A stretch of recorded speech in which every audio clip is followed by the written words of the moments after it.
ہم وہی کہیں گے جو ہمارا دین ہم کو بتاتا ہے. عمل کرو تو تمہارا بھلا ہے، نہیں کوئی عمل کرے تو نقصان ہمارا نہیں ہے، اسی کا نقصان. بسم اللہ الرحمن الرحیم. نحمده ونصلي ونسلم على رسوله الكريم. اما بعد فاعوذ باللہ من الشیطان الرجیم. بسم اللہ الرحمن الرحیم. ان اللہ وملائکته یصلون علی النبی یا ایہا الذین آمنوا صلوا علیہ وسلموا تسلیما. اللہم صل علی سیدنا ومولانا محمد وبارک وسلم صلاة وسلاما علیک یا رسول اللہ صلی اللہ تعالی علیہ وسلم. السلام علیکم ورحمۃ اللہ وبرکاتہ. سیرت مصطفیٰ صلی اللہ علیہ وسلم کے درس میں ہجرت کے تیسرے سال کے حوالے سے گفتگو ہو رہی تھی. جب میرے آقا صلی اللہ تعالیٰ علیہ وسلم مدینہ شریف تشریف لے کر کے آئے اور تیسرا سال تھا، بہت سارے واقعات پیش آئے، جن میں سب سے بڑا واقعہ جنگ احد کا تھا. اس سے پہلے درس میں جنگ احد کی تیاری کے حوالے سے گفتگو ہوئی تھی. اب اس کے آگے جنگ احد کی جو شروعات ہے اس کے کچھ معاملات اور اس کی کچھ داستان آپ کے سامنے پیش کروں گا.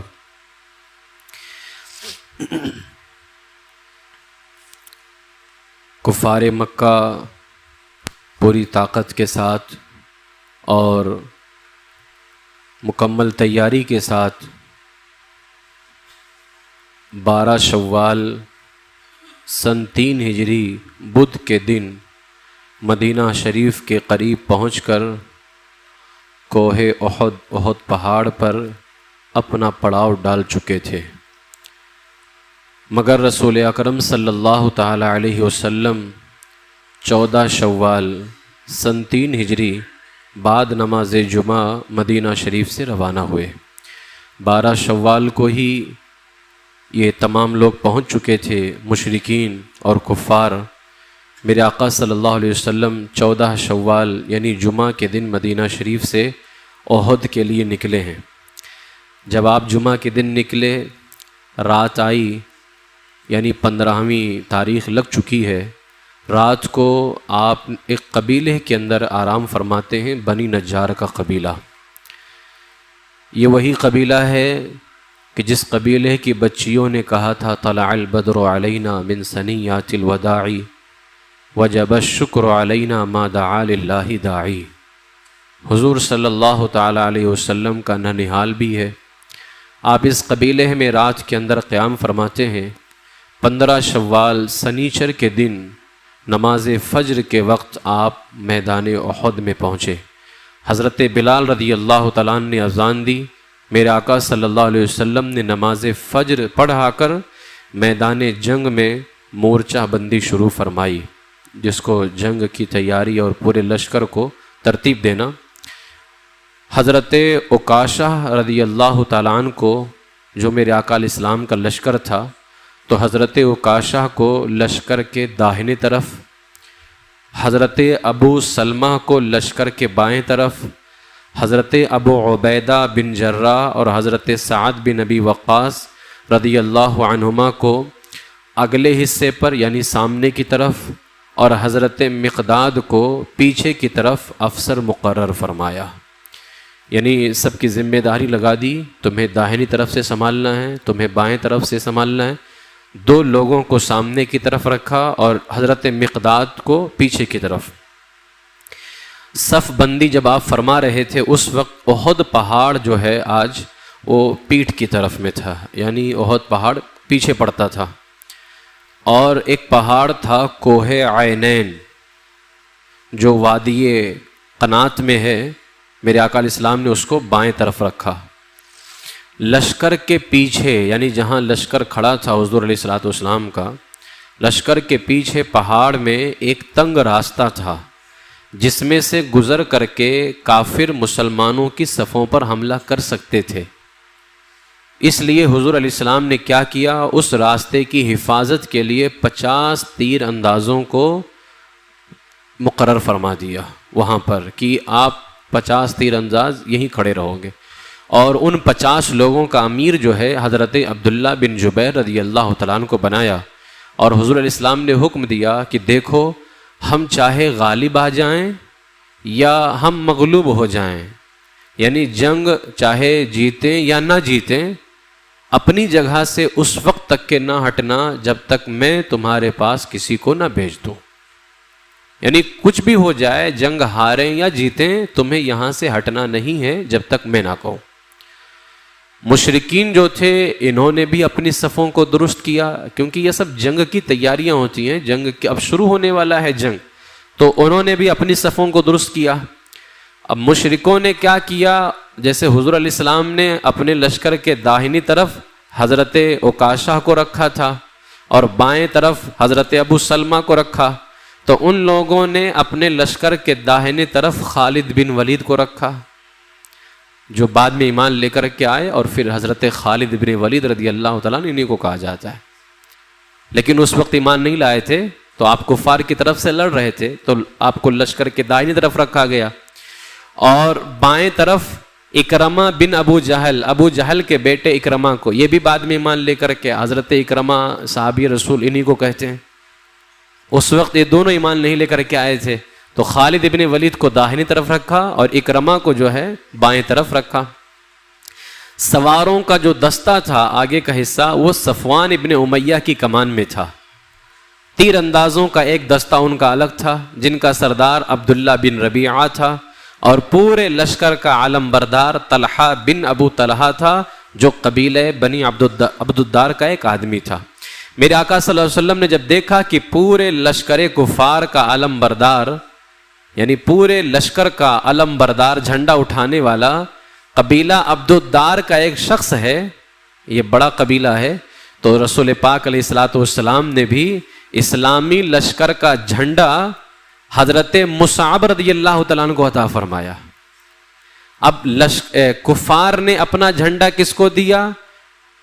جن کا جو ہے طلحہ بن ابو طلحہ، تو کافروں نے اپنے لشکر کا جھنڈا طلحہ کو دیا، جو عبدالدار قبیلے کا آدمی تھا۔ تو جب حضور علیہ السلام نے دیکھا کہ قبیلہ عبدالدار کا ہی آدمی جو ہے کافروں کا جھنڈا اٹھا کے رکھا ہے، تو حضور علیہ السلام نے اسلامی جھنڈا حضرت مصعب ابن عمیر رضی اللہ تعالیٰ عنہ کے ہاتھ میں دیا، اور یہ بھی اسی قبیلے سے تعلق رکھتے تھے۔ حضور علیہ الصلوۃ والسلام نے بتانا چاہا کہ اگر اس قبیلے کا آدمی کفر کا جھنڈا اٹھا سکتا ہے، تو اللہ کے فضل و کرم سے اسی قبیلے کا آدمی اسلام کا جھنڈا بھی اٹھا سکتا ہے۔ تو حضرت مصعب ابن عمیر، اور حضرت مصعب ابن عمیر بھی اسی جنگ میں شہید ہوئے تھے، جنگ احد میں ہی۔ آج بھی حضرت مصعب ابن عمیر رضی اللہ تعالیٰ عنہ کی قبر اطہر، آپ کا روضہ شریف وہیں حضرت امیر حمزہ رضی اللہ تعالیٰ عنہ کے بغل میں ہی ہے۔ تو حضرت مصعب ابن عمیر رضی اللہ تعالیٰ عنہ کو عطا فرمایا۔ سب سے پہلے اب یہ جنگ کی شروعات ہو گئی، اور دونوں طرف کے لوگوں نے اپنے اپنے لشکر کی صفوں کو درست کر دیا۔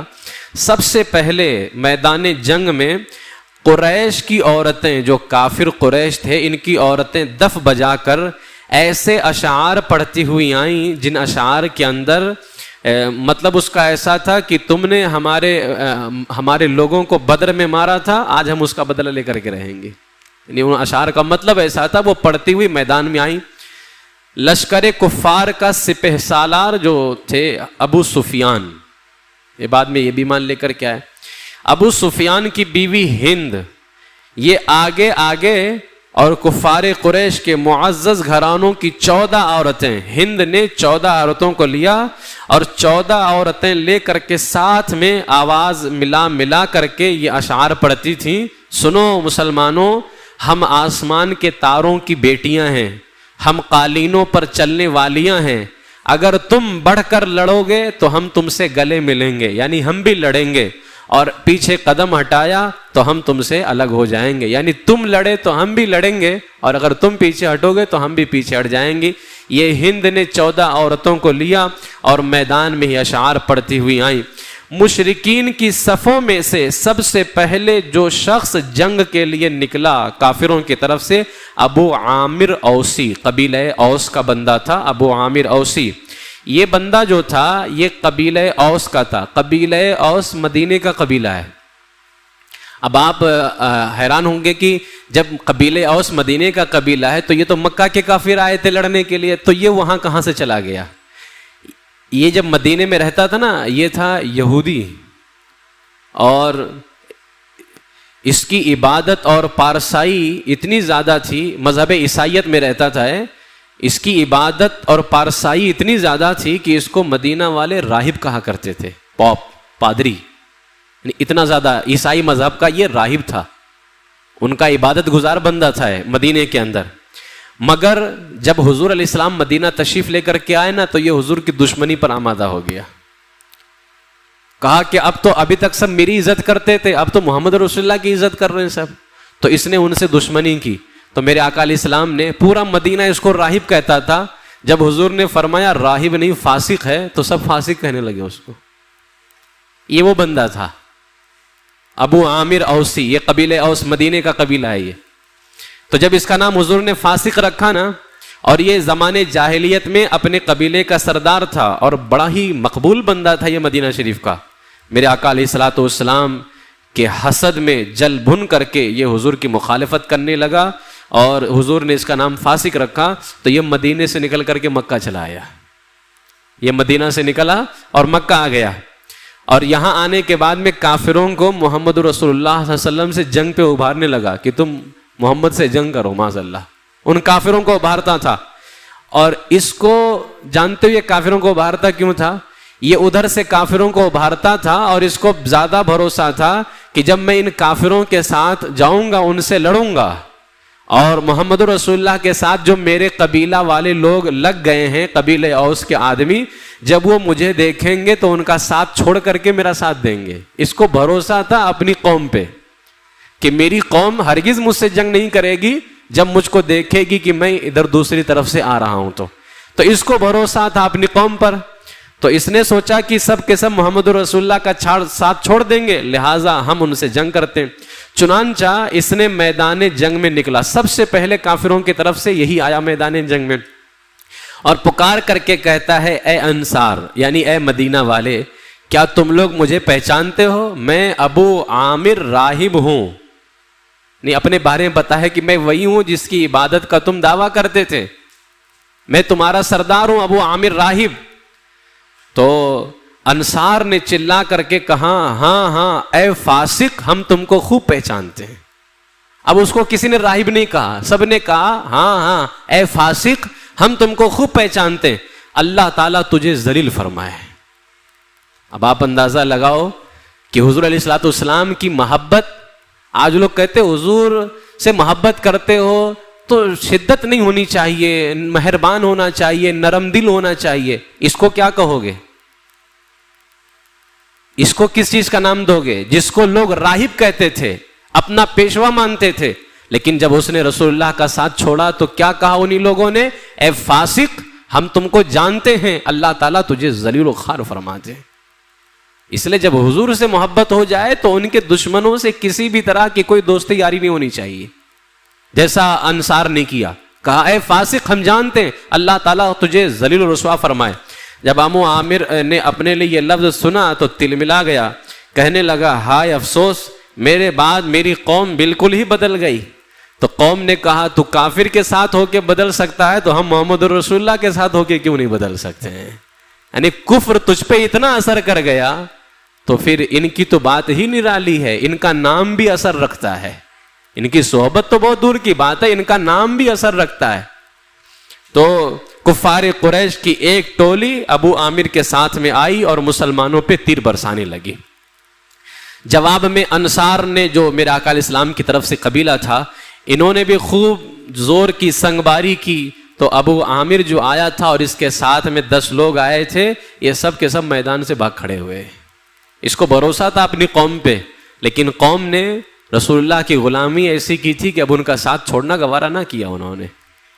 لشکر کفار کا علم بردار طلحہ تھا، طلحہ صف سے نکل کر کے میدان، جس کے ہاتھ میں جھنڈا تھا کفار کا، یہ میدان میں آیا اور کہنے لگا کیوں مسلمانوں، تم میں کوئی ایسا ہے، تم لوگ دعویٰ کرتے ہو نا کہ ہم دوزخ میں جائیں گے، تم جنت میں جاؤ گے، تو تم میں ایسا کوئی ہے جو مجھے مار کر کے دوزخ میں پہنچائے اور میں اس کو ماروں تو وہ جنت میں پہنچ جائے؟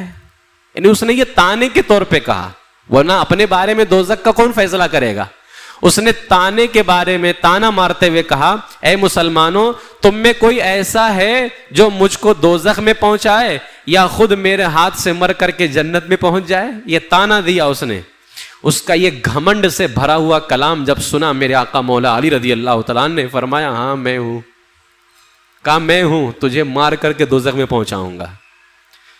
اور میرے آقا مولا علی رضی اللہ تعالیٰ نے صرف اتنا کہا تھا، انا، میں ہوں، یہ کہہ کر کے سرکار مولا علی رضی اللہ تعالیٰ نے ذوالفقار حیدری کے ایک ہی وار سے اس کا سر پھاڑ کے رکھ دیا آپ نے، ایک ہی وار میں، کوئی دیر تک کے لڑائی نہیں ہوتی رہی دونوں میں، ایک ہی وار کے اندر میرے آقا مولا علی رضی اللہ تعالیٰ نے اس کا سر پھاڑ کے رکھ دیا، زمین پر تڑپنے لگا تو شیر خدا رضی اللہ تعالیٰ نے منہ پھیر کر وہاں سے ہٹ گئے، منہ پھیرا اور وہاں سے ہٹ گئے۔ لوگوں نے پوچھا صحابہ نے، اے علی آپ نے اس کا سر کیوں نہیں کاٹا؟ جب وہ تڑپ رہا تھا تو آپ نے سر کیوں نہیں کاٹا؟ تو شیر خدا نے فرمایا، جب وہ زمین پر گرا نا تو اس کی شرمگاہ کھل گئی۔ بتاؤ، مولا علی کی ایک وار کا یہ حال ہے، کہا اس کی شرمگاہ کھل گئی اور وہ مجھے قسم دینے لگا کہ مجھے معاف کر دو۔ تو اس بے حیا کو بے ستر دیکھ کر، اب ظاہر سی بات ہے میں تو حیا والا ہوں نا، اس بے حیا کو بے ستر دیکھ کر کے مجھے شرم محسوس ہوئی، اس لیے میں نے اپنا منہ پھیر لیا۔ تو یہ کافروں کا جھنڈا اٹھا کر کے رکھا تھا طلحہ، مولا علی رضی اللہ تعالیٰ نے اس کا بھی کام تمام کر دیا۔ طلحہ جب مرا تو اس کا بھائی عثمان یہ شعر پڑھتا ہوا آگے آیا۔ کیا پڑھتا ہوا؟ عربی میں شعر ہے، اس کا ترجمہ یہ، علم بردار کا فرض ہے کہ نیزے کو خون میں رنگ دے یا وہ ٹکرا کر کے ٹوٹ جائے۔ یہ علم بردار کا یعنی جھنڈا اٹھانے والے کا یہ فرض ہے کہ نیزہ یا تو خون میں، نیزہ خون سے مراد یہ ہے کہ سامنے والے کے خون میں اپنا نیزہ ڈال دے یا خود وہ ٹکرا کر کے ختم ہو جائے۔ حضرت حمزہ رضی اللہ تعالیٰ نے جب دیکھا کہ یہ طلحہ کا بھائی عثمان آ رہا ہے تو حضرت حمزہ رضی اللہ تعالیٰ امیر حمزہ اس کے مقابلے کے لیے تلوار لے کر کے نکلے اور اس کے شانے پر ایسا بھرپور ہاتھ مارا کہ تلوار جو ہے ریڑھ کی ہڈی کو کاٹتی ہوئی کمر تک کے پہنچ گئی۔ وہ حضرت امیر حمزہ رضی اللہ تعالیٰ نے، حضور علیہ السلام کے چچا جان، ایسا آپ نے مارا اس کو کہ تلوار ریڑھ کی ہڈی کو کاٹتی ہوئی کمر تک پہنچ گئی اور آپ کے منہ سے یہ نعرہ نکلا، سن انا بن ساقل حجیج، میں حاجیوں کو پلانے والے یعنی حاجیوں کو پانی پلانے والے عبد المطلب کا بیٹا ہوں میں۔ حضور علیہ السلام کے دادا ہیں نا حضرت عبد المطلب، تو حضرت امیر حمزہ نے کہا سن میں حاجیوں کو پانی پلانے والے عبد المطلب کا بیٹا ہوں، جس کی مار ایسی ہے۔ اس کے بعد یعنی یہ دو کافروں کے مارے گئے، حضرت علی رضی اللہ تعالیٰ نے سب سے پہلے کافروں کا جھنڈا اٹھانے والا اسی کو مارا، اس کے بعد میں اسی کے بھائی کو حضرت امیر حمزہ رضی اللہ تعالیٰ نے مارا۔ جب یہ دو میرے آقا کے شیروں نے، اور اچھا حضرت علی کو بھی اللہ کا شیر اور رسول اللہ کا شیر کہا جاتا ہے، امیر حمزہ کو بھی اللہ اس کا رسول کا شیر کہا جاتا ہے، اور ان دونوں نے ایسا تہلکہ مچایا میدان احد کے اندر کہ کافروں سے رہا نہیں گیا۔ اس کے بعد عام جنگ شروع ہو گئی، بالکل یعنی ٹوٹ پڑے ایک دم سے نا مسلمانوں پر، اور پھر ادھر سے بھی پورا کچھ تو خون کا بازار گرم ہو گیا، ادھر سے بھی شہادت جو ہے کفار مر رہے ہیں اور ادھر سے بھی شہادتیں ہو رہی ہیں۔ میرے آقا صلی اللہ تعالیٰ علیہ وسلم نے جب دیکھا کہ اچانک جنگ اتنا گرم ہو گیا تو حضور کے دستے مبارک میں ایک تلوار تھی جس پر ایک شعر لکھا ہوا تھا۔ میں اس شعر کا ترجمہ بتاتا ہوں۔ شعر یہ لکھا ہوا تھا، بزدلی میں شرم ہے، یعنی بندہ بزدل رہے نا، اس میں شرم کی بات ہے۔ بزدلی میں شرم ہے، آگے بڑھ کر لڑنے میں عزت ہے، اور آدمی بزدلی کر کے تقدیر سے بچ نہیں سکتا ہو، یعنی پیچھے ہٹ کے کچھ نہیں ہونے والا ہے۔ میرے آقا علیہ السلام نے فرمایا اپنے بارے، جو وہ تلوار تھی نا حضور کے ہاتھ میں، اس پہ یہ شعر لکھا ہوا تھا۔ حضور نے فرمایا کون ہے جو اس تلوار کو لے اور اس تلوار کا حق ادا کرے، کافروں سے لڑے اور اس تلوار کا حق ادا کرے، کون ہے؟ یہ سن کر کے بہت سارے صحابہ اس سعادت کے لیے آگے بڑھے کہ رسول اللہ مجھے تلوار دے دیں، رسول اللہ مجھے تلوار دے دیں۔ اب آپ اندازہ لگائیے، جنگ شروع ہو گئی ہے، کافر حملہ کر چکے ہیں اور پورے صحابہ بھڑ گئے، لیکن جیسے ہی حضور نے کہا کون ہے جو اس کا حق ادا کرے، سارے صحابہ کی توجہ ادھر ہو گئی ہے۔ یعنی ان کو رسول پاک علیہ السلام کے فرمان پر کتنا بھروسہ تھا کہ یقیناً ہم اس تلوار سے فتح حاصل کریں گے۔ مگر میرے آقا علیہ الصلوۃ والسلام نے یہ شرف کسی اور کو نہیں، حضرت ابو دجانہ رضی اللہ تعالیٰ عنہ کو عطا فرمایا. صحابی رسول حضرت ابو دجانہ، میرے آقا علیہ السلام نے اپنی یہ تلوار حضرت ابو دجانہ کو عطا فرمائی. اب وہ اتنے خوش ہو گئے، عرض کیا یا رسول اللہ یہ تو بتائیں اس تلوار کا حق کیا ہے. یعنی آپ نے کہا نا یہ تلوار لے اور تلوار کا حق ادا کرے، یا رسول اللہ اس تلوار کا حق کیا ہے؟ میرے آقا نے فرمایا اس تلوار سے کافروں کو اتنا قتل کرو کہ تلوار ٹیڑھی ہو جائے، یہ تلوار کا حق ہے. اتنا یعنی آپ اس قدر جنگ کیجئے کہ تلوار ٹیڑھی ہو جائے. اب رسول پاک علیہ السلام کے ہاتھ میں جو تلوار ہوگی وہ کوئی معمولی تلوار تو ہوگی نہیں، مضبوط تلوار، اور پھر اس کا حق یہ ہے کہ اس کو ٹیڑھا کرنا، اتنا لڑنا ہے، اتنا لڑنا ہے. اچھا ایک چیز یہاں پر غور کیجئے، گویا حضور علیہ السلام زندگی کی ضمانت لے رہے ہیں کہ جب تک یہ تلوار ٹیڑھی نہیں ہو جائے گی اس تلوار سے لڑنے والا مر نہیں سکتا ہے. تبھی تو، ورنہ ایسا بھی تو ہو سکتا ہے کہ مقابلے میں آئے، کسی نے سامنے سے حملہ کر دیا، ختم ہو جائے بندہ. لیکن حضور فرماتے ہیں جو اس کو لے لے گا جب تک ٹیڑھی نہیں ہو جائے گی وہ لڑتا رہے گا.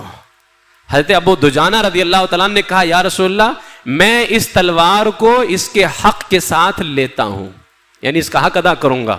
اس کے بعد ابھی تک کہ آپ میں وہ شان نظر نہیں آئی، لیکن جب حضور نے تلوار دی نا تو حضرت ابو دجانہ نے کیا کیا، اپنے سر پر ایک لال رنگ کا رومال باندھے اور پھر اکڑتے ہوئے اور اتراتے ہوئے میدان جنگ میں نکل پڑے. کہا اب لڑو میرے سے. جب حضور نے تلوار دے دی تو بھروسہ سرکار مدینہ صلی اللہ علیہ وسلم پہ تھا، حضور پر کتنا زیادہ بھروسہ. اکڑتے ہوئے میدان میں نکل پڑے اور دشمنوں کی صفوں کو چیرتے ہوئے تلوار چلاتے ہوئے آگے بڑھتے جا رہے تھے. ایک دم ان کے سامنے ابو سفیان کی بیوی ہندہ آ گئی. جب ہندہ آئی، اب اس وقت یہ بھی ایمان نہیں لے کر کے آئی تھیں، کٹر دشمن رسول. بعد میں خیر حضور کا عشق بھی آپ کے اندر آیا، اللہ نے ہدایت بھی عطا فرمائی، لیکن اس وقت ایمان نہیں لے کر کے آئی تھی. اچانک ان کے سامنے ہندہ آ گئی. جب حضرت ابو دجانہ نے ارادہ کیا کہ اسی پر تلوار چلا دوں میں سب سے پہلے، لیکن پھر اس خیال سے تلوار ہٹا لیا آپ نے کہ رسول پاک علیہ السلام کے مقدس تلوار کو یہ زیب نہیں دیتا کہ کسی عورت کا سر کاٹا جائے اس سے، ورنہ دنیا کہے گی رسول اللہ کی تلوار سے عورت کا سر کاٹا گیا. نہیں، اس سے تو مردوں کا سر کٹے گا، پہلوانوں کا سر کٹے گا. آپ نے اس کو چھوڑ دیا ہندا کا، بولے اس کی تو کوئی حیثیت نہیں. آپ نے اس وقت حالت کفر میں تھی وہ، اور جب کوئی کفر کی حالت میں ہو تو اس کی کوئی حیثیت نہیں ہوتی ہے.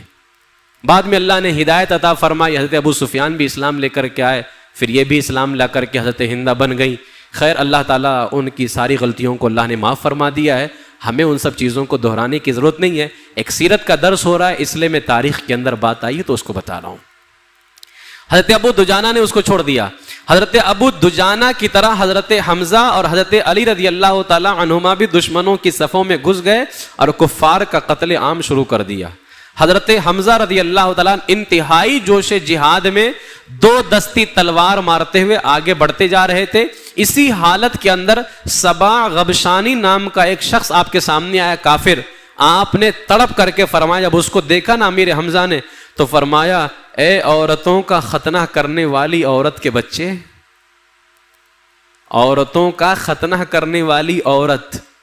یعنی ایک جو یہ سامنے بندہ آیا تھا نا سبا غبشانی، اس کی ماں جو تھی وہ عورتوں کا ختنہ کیا کرتی تھی.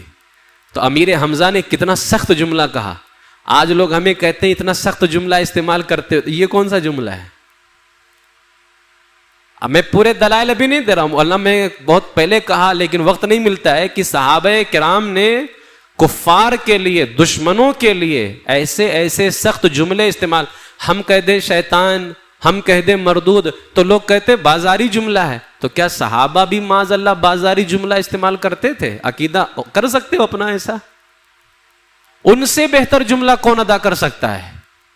تہذیب والا بھی، سلیقے والا بھی. اور وہ صحابہ بارگاہ رسول میں ویسے ان صحابہ کے جملے ہر جگہ ادب والے ہوتے، لیکن جب حضور کی بارگاہ میں ہوتے تھے تو اور ادب والے ہوتے تھے. لیکن کیا کہا دیتے امیر حمزہ نے، حضور کے چچا ہیں تو کیا معاذ اللہ ان کے بارے میں تصور کر سکتے ہو عزت سے گرا ہوا جملہ؟ جیسے ہمیں لوگ کہہ دیتے یہ تو تہذیب سے گرا ہوا جملہ استعمال کرتے ہیں، عزت والا جملہ ہے ہی نہیں. تو امیر حمزہ بھی کیا عزت والا جملہ نہیں استعمال کرتے تھے؟ کیا کہا؟ اے عورتوں کا ختنہ کرنے والی عورت کے بچے. اب آپ کو نہیں پتا چلے گا، عرب میں جا کر کے آج بھی کسی کو یہ کہہ دو پھر دیکھو تمہارے ساتھ کیا کرتا ہے. عرب میں جا کر کے آج بھی یہ جملہ آپ کسی کو کہہ دیجئے، دیکھیے پھر آپ کے ساتھ کیا حشر کرتا ہو. اے عورتوں کا ختنہ کرنے والی عورت کے بچے، ٹھہر کہاں جاتا ہے تو؟ اللہ اس کے رسول سے جنگ کرنے آیا ہے. اتنا کہا اور حضرت امیر حمزہ نے اس پر تلوار چلا دی اور وہ 2 ٹکڑے ہو کر کے زمین پر ڈھیر ہو گیا ہے. صحابہ کرام رضی اللہ تعالی عنہم کفار مکہ کو پیچھے ہونے پر مجبور کر دیتے ہیں. لیکن اب اس کے بعد میں ایک مرحلہ آتا ہے کہ جب اللہ تعالیٰ نے فتح عطا فرما دی تو جب وہ جو 50 تیر انداز صحابہ تھے جن کو حضور نے کھڑا کیا تھا اور حضور نے فرمایا تھا کہ جب تک میں نہ کہوں نہیں آنا، جب انہوں نے دیکھا کہ صحابہ کرام کو تو اللہ نے فتح عطا کر دی ہے، اب انہوں نے کیا کیا؟ ان میں بھی 2 جماعتیں ہو گئی. کچھ کہتے تھے کہ چلو نیچے چلتے ہیں، کچھ کہتے تھے نہیں، حضور نے کہا ہے جب تک میں نہ کہوں نہیں آنا. تو جن لوگوں نے یہ کہا کہ چلو چلتے ہیں، انہوں نے دلیل یہ دی کہ حضور نے یہاں اس لیے کھڑا کیا تھا کہ کوئی کافر حملہ نہ کر سکے. اب تو کافر پیچھے ہٹ رہے ہیں، اب حملہ کرنے کی تو کوئی بات ہی نہیں، اللہ نے ہمیں کامیابی عطا کر دی. ان کی یہ دلیل تھی. خیر، وہ اس دلیل کے اندر اجتہادی خطا پر تھے.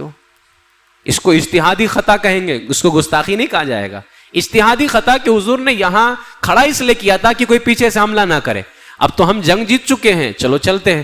جیسے ہی یہ صحابہ وہاں سے ہٹے، کفار کو موقع ملا اور پھر جو ہے ان لوگوں نے حملہ کیا. اس کے بعد جو شہادتیں صحابہ کی ہوئی ہیں انشاءاللہ تعالیٰ اس کو دوسرے درس کے اندر پیش کیا جائے گا. اس جنگ احد کے اندر میرے آقا صلی اللہ علیہ وسلم کے علم غیب کا بھی اندازہ لگائیں. ایک تو وہ تلوار جو آپ نے دی تو وہاں پر بھی حضور کا علم غیب کہ جب تک یہ ٹیڑھی ہونا ہو جائے موت نہیں آ سکتی تمہیں.